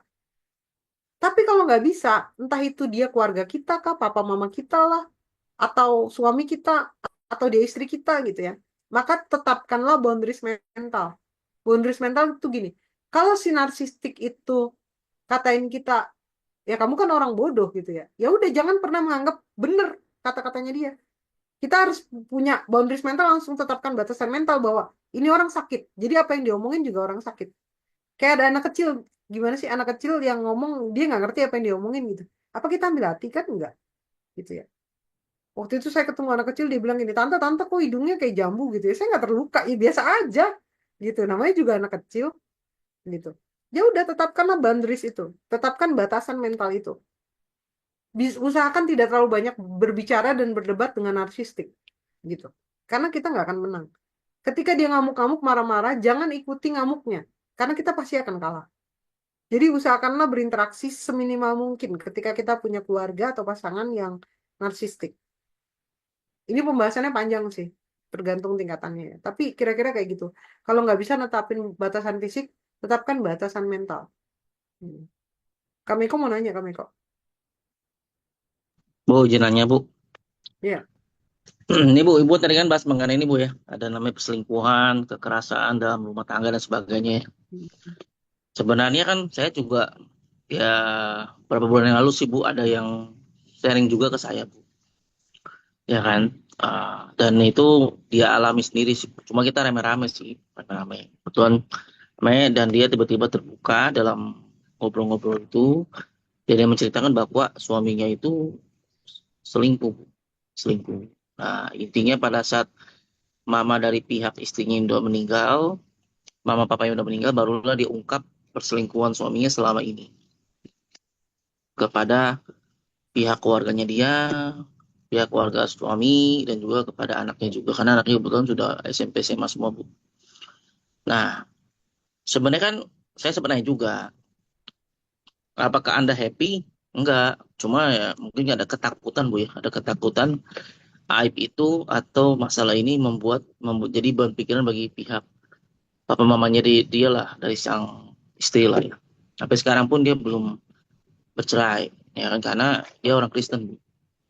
Nah, sebenarnya kan ini menimbulkan suaminya tuh sebenarnya kan beberapa kali ketahuan dan beberapa kali diampuni. Cuma terakhir kali ini setelah mamanya meninggal tahun lalu barulah dia putuskan dia bisa kamar. Tetapi itu pun juga cowok apa suaminya juga tidak kapok Bu, malah mainnya sama yang micat ya, yang wanita-wanita open iya. BO Bu. Nah, kayak Hmm. gitu. Nah, pertanyaan saya lagi nih Bu, bagaimana kita membantu dari pihak istri nih? Karena kan orang Kristen nggak boleh bercerai, ya kan? Nah, tapi kan ini kan ada suatu kondisi berulang Bu ya, patronage Bu ya, di mana dari suaminya itu dari selingkuhan, ya kan, mantan teman kerja juga, jadi selingkuhannya dia juga, ya kan, mantan kerja, saya ada istrinya kan, dia kan juga kerja. Nah, sampai akhirnya kan pakai open BU. Nah, itu kira-kira bagaimana Bu penanganannya? Kalau Ibu lihat dari psikologinya sih Bu. Itu. Itu Bu. Iya. Mungkin dari pihak istrinya Bu, kalau pihak suaminya kan belum tobat ya Bu, ya susah juga sih Bu. Kalau dari psikologi sih sebenarnya ingat ya, makanya waktu itu saya kasih batasan gitu ya. Kalau psikologi itu yang penting adalah kepenuhan kesejahteraan batin manusia. Jadi perpisahan itu bukan suatu hal yang diharamkan dalam psikologi. Tapi kalau dalam kekristenan kan tidak demikian. Saya coba minta pendapat dari Pak Slamet untuk kekristenan, mungkin ada masukan. hal ini. Nanti saya kasih pendapat setelah itu.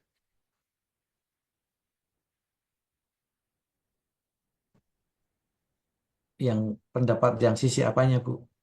Untuk Kalau dari kekristenan gimana tuh Pak? Kalau ada jemaat yang suaminya selingkuh berulang kali,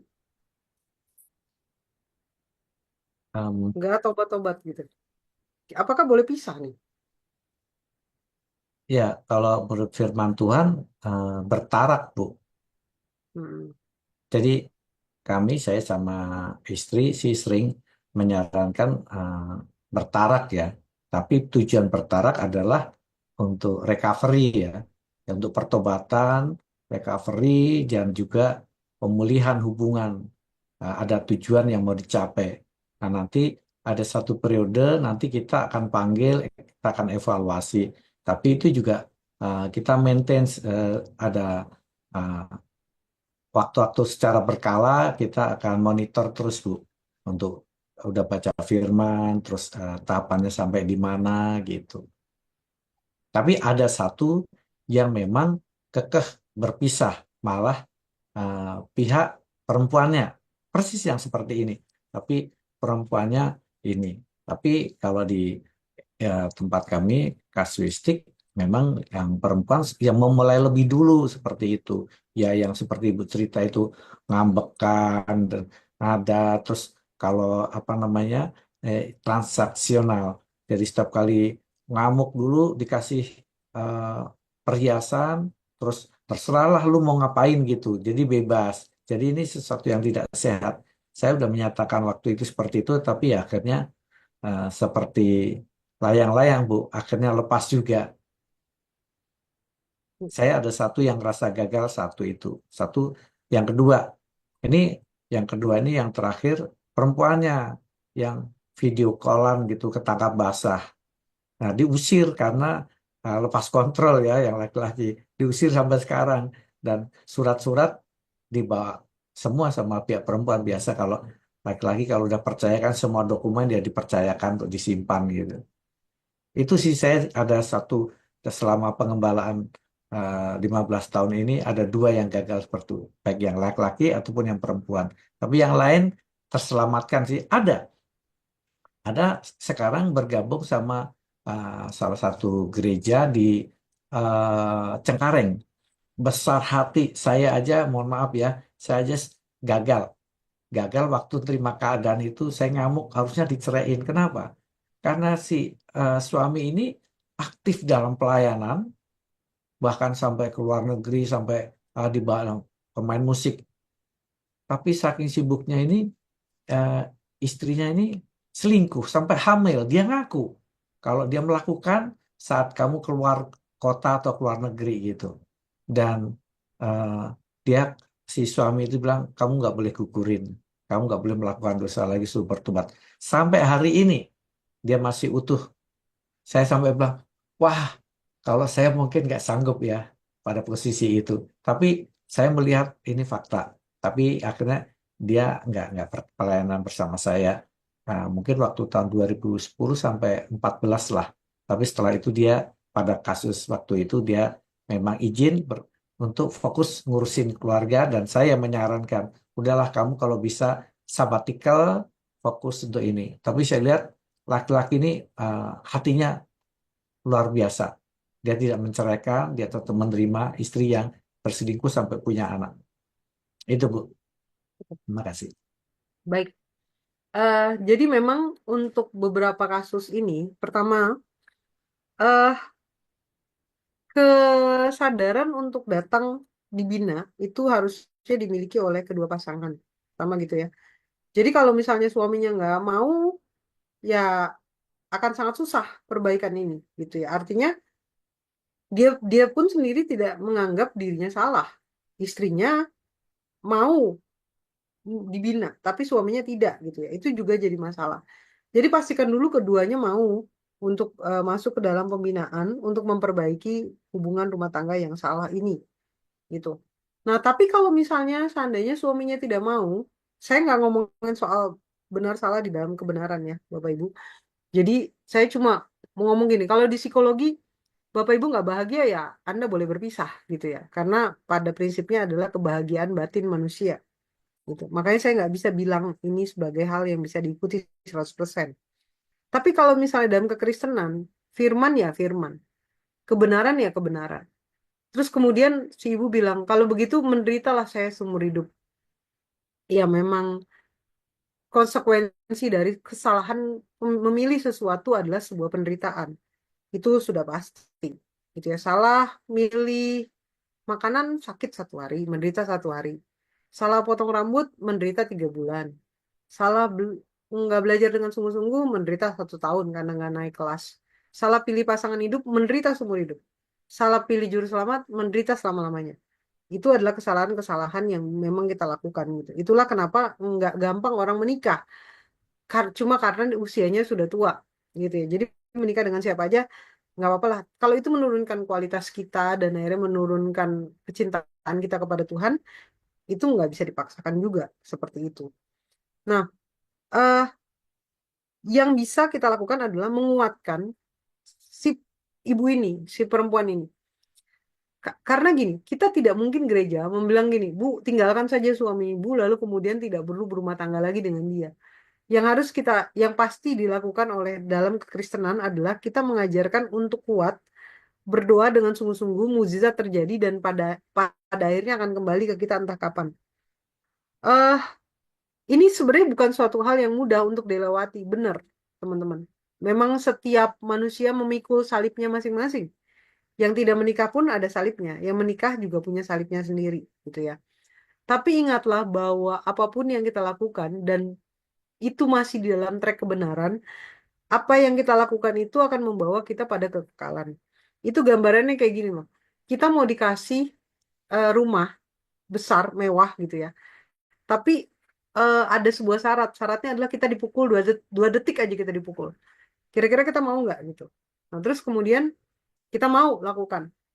Kita dipukul 2 detik, lalu kemudian kita dapat rumah. Nah, kekekalan itu seperti itu gambarannya. Umur manusia di dunia itu dengan segala penderitaannya, ini bersifat sementara.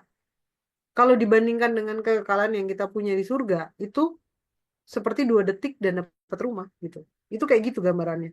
Dan memang sangat susah untuk mengajarkan soal bersabar kepada orang yang mengalami penderitaan. Tapi jalan keluar dari satu-satunya dari ini adalah kalau suaminya nggak mau dibina, ya memang akan sangat susah. Kecuali kita bisa meyakinkan suaminya untuk masuk ke dalam pembinaan itu. Jadi ini seperti penguatan yang sifatnya sepihak kepada seorang istri untuk bisa tabah dan sabar menanti keajaiban Tuhan terjadi pada suaminya, gitu. Kecuali suaminya bisa ditangkap, lalu kemudian ditangkap bukan artinya dalam artian mau digebukin ya, atau ditangkap secara fisik ya, tapi ditangkap hatinya untuk kemudian menyadari kesalahannya. Kalau tadi cerita dari Kameko, rasanya sampai detik ini pun belum ada keinginan seseorang rasa bersalah yang dimiliki. Ketika tidak memiliki rasa bersalah, seseorang tidak akan mengalami pertobatan. Makanya mukjizat pertama adalah ketika manusia menyadari kesalahannya itu dulu gitu ya. Jadi memang ini nggak mudah. Itulah kenapa tadi Pak Slamet bilang ada yang gagal juga. Apakah tidak dinasehati? Ya dinasehati, tapi manusia punya free will. Itu yang akhirnya menjadinya sangat susah di situ ketika kita ngomongin. Bahkan Musa pun akhirnya memberikan surat cerai kepada orang yang tegar tengkuk, keras kepala meminta perceraian itu, gitu ya. Kenapa ini bisa terjadi? Ya karena ketegar tengkukan manusia. Apakah dari hal ini ada yang dirugikan? Tentu ada, yaitu korban, gitu. Tapi memang itu adalah resiko dari setiap keputusan yang kita ambil. Memiliki anak, mungkinkah ketika kita memiliki anak kita pasti baik? Belum tentu. Bisa jadi anak kita tidak menyenangkan kita, tapi itu adalah resiko dari sebuah pilihan, gitu. Buka usaha, apakah selalu berhasil? Bisa jadi gagal, tapi itu adalah resiko, termasuk di dalam pernikahan. Apakah mungkin suatu saat saya akan dilukai oleh orang yang saya cintai? Itu adalah resiko dari sebuah pernikahan. Tapi tentu kita tidak bisa memberikan saran dalam hal ini memilih kesejahteraan batin dengan cara bercerai, tidak. Cuma untuk beberapa kasus KDRT itu memang diizinkan untuk berpisah sesaat untuk menyelamatkan nyawa dari si istri gitu. Jadi Kak, kalau yang ditakutkan oleh suaminya adalah ada gitu ya yang ditakutkan misalnya, bukan ditakutkan sih, disegani, misalnya dia segan sama pendetanya kah, sama omnya kah, atau apa, itu bisa loh dibawa untuk diomongin gitu bareng gitu ya, untuk dibahas sama-sama. Tapi kalau nggak ada sama sekali Kak, memang bener-bener ya, saya mau kasih tahu ya, mukjizat terbesar itu bukan orang sakit jadi sembuh, bukan orang buta melihat, atau orang yang miskin jadi kaya. Tapi ketika manusia yang hatinya keras itu bisa berubah jadi benar, itu mukjizat terbesar yang pernah ada di dunia ini, gitu ya. Karena untuk mengubah itu sangat susah, Kak. Jadi memang bagaimana menyelamatkannya adalah bagaimana kita menguatkan istrinya, whatever. Karena kalau mau bilang mau cerai, saya tidak sanggup melakukan mengatakan itu. Kalau mau dibilang mau pendekatan psikologis, saya juga akan membatasi sampai di mana. Karena kalau psikologis, selama itu menguatkan dia, dia punya kesehatan batin, maka lakukan. Gitu. Tapi kekristenan tidak begitu. Di dalam kekristenan ada bayar harga, ada pikul salib. Itu yang rasanya susah ketemu di sana. Gitu. Mungkin Pak Slamet ada tambahan. Terima kasih, Bu. Nah, ini saya pernah ceritakan ke waktu kelasnya Pak Doni.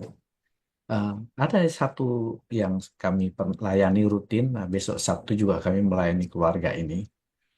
Eh, salah satu 9 naga ya, yang dia tersembunyi, nggak akan terpublish. Waktu saya kasih tahu juga di Google ada nama dia, dia langsung telepon, dia hapus. Em, kami melayani setahun, tapi saya itu ada impresi di hati saya. Kalau Tuhan kasih pesan bahwa kalau ada satu yang kamu mau bereskan, Tuhan akan berkati dia lebih lagi. Nah, saya mendoakan si suami. Ternyata setelah saya pulang, kami itu dikasih tahu kalau mereka itu sebenarnya dia itu sudah menceraikan istrinya. Jadi 1 tahun ini pada posisi semua orang nggak tahu, termasuk anak. Nah, kemudian kami sampaikan, dia karena dia meresponi apa yang kami sampaikan pesan Tuhan untuk dia, terus dia dengan keterbukaan itu kami sampaikan bahwa itu tidak sesuai firman. Nah, dia diskusi dengan berbagai penasihat hukum untuk gimana kalau mereka menikah ulang, karena kan secara uh, catatan sipil dia udah pisah gitu, ada kekuatan hukum. Setelah diskusi, kemudian kalau nikah ulang nanti akan terekspos. Nah, nanti akan jadi masalah lagi. Kan dia akan daftar ulang kan? Nah, bagaimana dan sebagainya. Nah, anak-anak apakah akan siap? Dan nama dia akan tercoreng. Nanti akan heboh.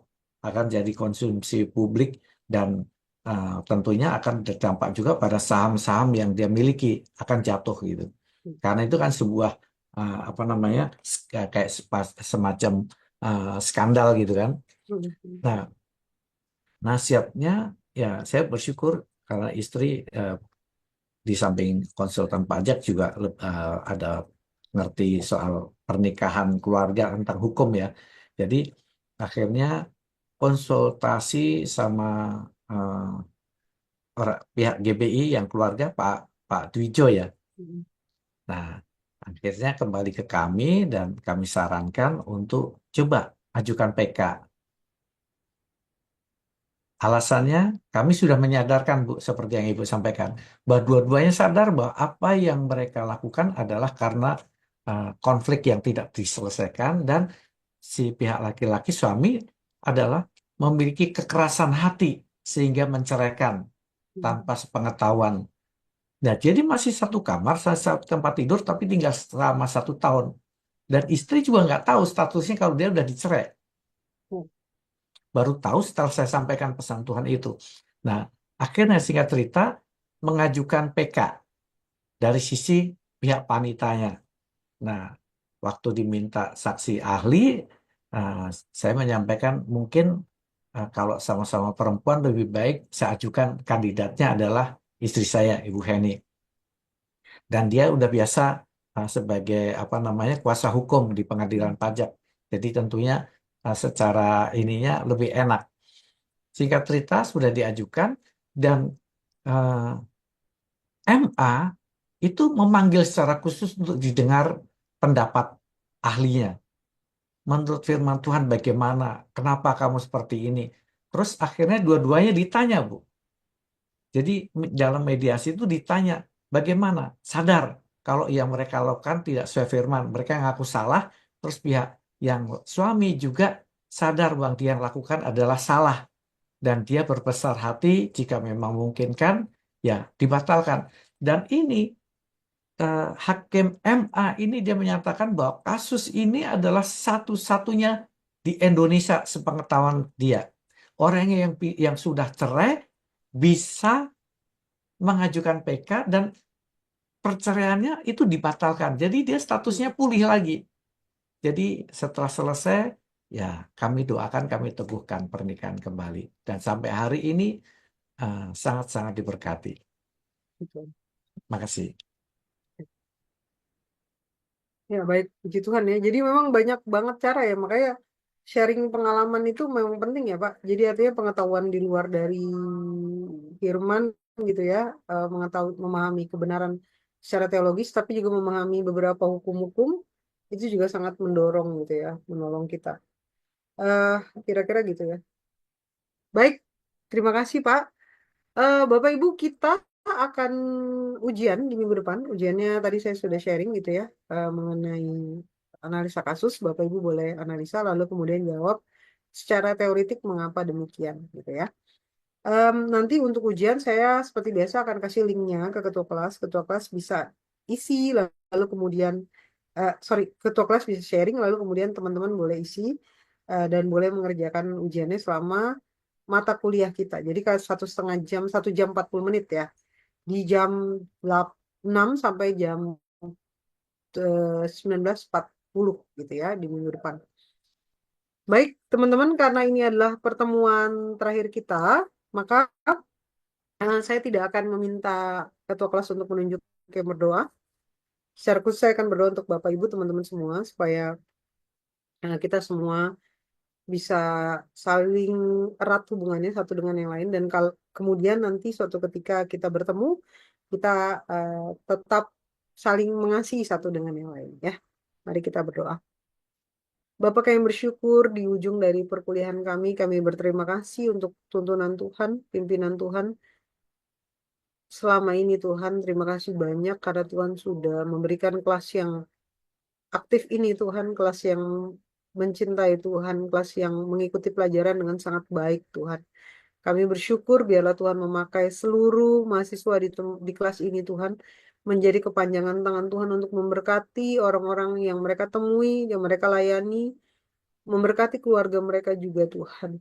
Tuhan pakai mereka, hidup mereka menjadi berkat bagi sesama, dan melalui tangan mereka Tuhan nyatakan mujizat-Mu, kuasa-Mu, kesembuhan, pemulihan terjadi, dan mereka menjadi bagian dari pemulihan-pemulihan itu untuk kepentingan kemuliaan nama Tuhan. Tuhan memberkati keluarga mereka, berkati pekerjaan, pelayanan, apapun yang mereka buat, tangan Tuhan buat berhasil. Bapak yang bersyukur Tuhan kuatkanlah mereka, jadikan mereka kepala dan bukan ekor. Tuhan juga memberkati seluruh orang-orang yang mengasihi dan yang dikasihi oleh mereka Tuhan. Kami bersyukur untuk hari ini dan biarlah nanti di kemudian hari kami bertemu dalam kondisi yang lebih baik dan kami boleh tetap saling mengasihi sebagai keluarga. Di dalam nama Tuhan Yesus kami bersyukur dan kami berdoa. Haleluya. Amin. Tuhan Yesus memberkati kita. Baik, terima kasih Bapak Andre, Pak Ketua. Terima kasih Bu. Terima kasih Bu. Tuhan berkati. Bu Rode. Malam Sehat Bu. selalu. Ya, Tuhan Yesus berkati. Saya izin live ya. Aksen. Foto dulu.